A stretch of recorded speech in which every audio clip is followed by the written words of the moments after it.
வணக்கம் மக்களே, ஜோதி மோட்டார்ஸ் சென்னையில இருந்து. இனி நம்ம பார்க்க போற வண்டி டாடா 1616. மறக்காம சர்ப்ரைஸ் பண்ணுங்க. தேங்க்யூ.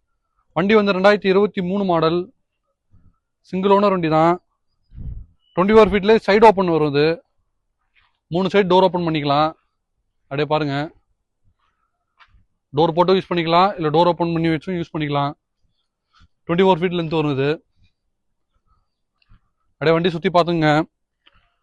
வண்டிக்கு 2 வருஷம் எஃப்சி வந்துடும், 1 வருஷம் இன்சூரன்ஸ் வந்துடும். எல்லாமே கம்பெனி சர்வீஸ் மெயின்டெனன்ஸ் தான் வண்டி. வண்டியோட இன்டீரியர் பாருங்க, டிரைவர் படுத்துக்கிற வசதி மாதிரி சூப்பராக இருக்கும். லேட்டஸ்ட் கேபின் வண்டி. அடை கிலோமீட்டர் பாருங்க. வண்டிக்கு ஃபைனான்ஸ் வேணாலும் ஃபைனான்ஸ் பண்ணி கொடுத்துடலாம். ஆல் ஓவர் தமிழ்நாடுக்கு. வண்டி வந்து பார்க்கணும்னா சென்னை ஜோதி மோட்டார்ஸ்ல வந்து பார்க்கலாம். மேலும் தொடர்புக்கு மேலே உள்ள நம்பர் கான்டாக்ட் பண்ணுங்க. அடுத்தடுத்து இந்த மாதிரி லேட்டஸ்ட் வண்டியோட அப்டேட்ஸ் தெரிஞ்சுக்க நம்ம சேனலை ஃபாலோ அண்ட் சப்ஸ்கிரைப் பண்ணிருங்க.